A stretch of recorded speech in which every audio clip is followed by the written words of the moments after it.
Hello there, Commonwealth from you. We know the following about the next Zelda game. It will be released on Nintendo's new system. It will be in both a high resolution and likely frame, and it will have massive expectations. To the degree that a change of setting is not only in its place, but as you will see throughout this video, the only viable option. So be sure to leave a like, subscribe and press the notification bell. The Legend of Zelda is more than Hyrule, and with people feeling burnout with this map throughout the Switch generation, the Zelda team is by all indications ready to move to a different location and likely time. One that could share some similarities to Breath and Tears Hyrule in terms of races and architecture, but other than that, should offer a completely new experience of discovery and seamless exploration. Naturally, we're talking about the next open air title here, since the 21st Zelda game, potentially for the 40th anniversary of the first Zelda, could be both in 4K and top down. That title could either be in Hyrule or not. It doesn't concern us as much. It is for the open air where a shake-up and brand new map is needed the most. Majora's Mask did it in 2000, and Termina with its temples was absolutely brilliant. What that game most of all proved is that a map outside of Hyrule can have the same world qualities as a 3D Zelda title set in the homeland. To some, be even better. Clocktown is still the most interactive settlement in the series, and through it, we have the best side quest in Zelda, period. Still, this is the only instance in the over 25-year-long 3D history that the Zelda team left the surface, seas, or sky of Hyrule. And why? Since Majora had two non-game related flaws that prevented it from selling as well as Ocarina. It came out very late in the lifecycle of the N64 and required the expansion pack graphics enhancing accessories. This right here is what has prevented more 3D Zelda games to be set outside of what can be considered Hyrule territory. And it doesn't have to be this way. In the case of top-down Zelda, we have played as Link in a foreign land 6 times when we count New Hyrule, which in truth is the land of the Local. What I'm trying to say is that there's no reason to be afraid to go beyond the boundaries that have been in our way since March 3rd, 2017. I think a majority in fact will encourage such a next move for Open Air Zelda. A fresh territory, not connected to this map right here, is what is needed to bring the franchise outside these 3 layers, and what is more, confront what Hyrule of these 2 games lacked. A big central settlement with side quests, all kinds of NPCs, shops and much more, proper castle town or capital. And that is only one example in a whole new world, one that is needed like never before in the franchise. Since 2011, only one Zelda title has ventured outside the surface or Hyrule, and it was a multiplayer top-down Zelda title, 2015's Triforce Heroes. Meanwhile, in Tears of the Kingdom, we were teased by multiple NPCs, including one in the main quest of kingdoms, civilizations, and more so the lands these are in.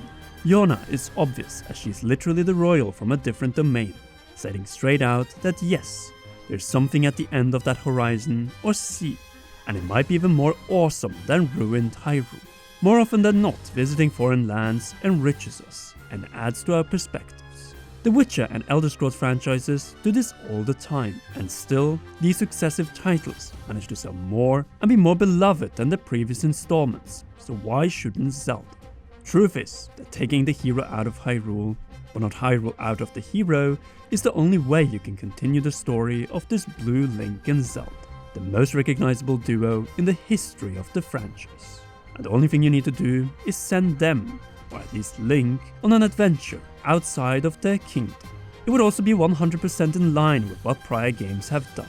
First introduce our hero in Hyrule, before sending him out on a different quest to not save Hyrule, but a different land, domain, or waters. I cannot overstate it, but guess what has never been done in modern open air Zelda after exploring the surface, sky islands, and depths, discovering and chartering a different land horizontally away from Hyrule. There's just so much potential, and what more excitement in a land we don't know. That is what made and still makes Termina so special around 25 years after entering Clocktown for the first time. A world with similar races, but in this next Zelda game's case, brand new NPCs, since this is not a title that will be developed in the span of less than 2 years, but rather 4 to 5. Developing from scratch takes time, or with everything being unknown, the wait is always worth it.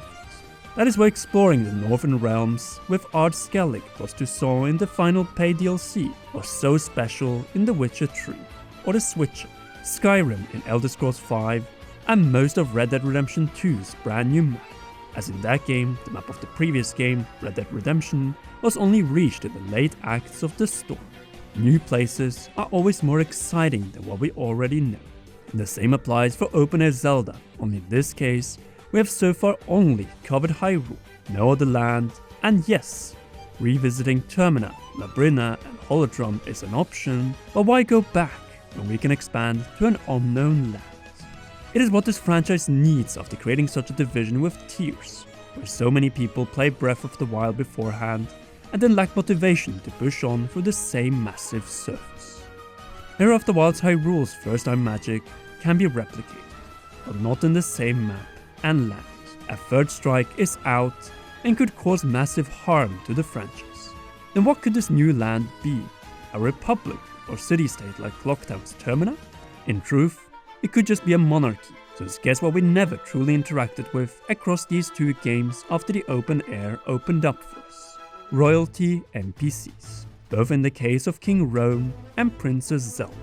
Now imagine a Zelda game with a far more interesting kingdom than that of Hytopia and Styla, where Link has to prove his worth gradually to the monarch and princess of said land to progress into the kingdom's temples. Just like Link, in this scenario we are guests, though by being outsiders we also have the benefit of discovering things for the first time that the locals take for granted.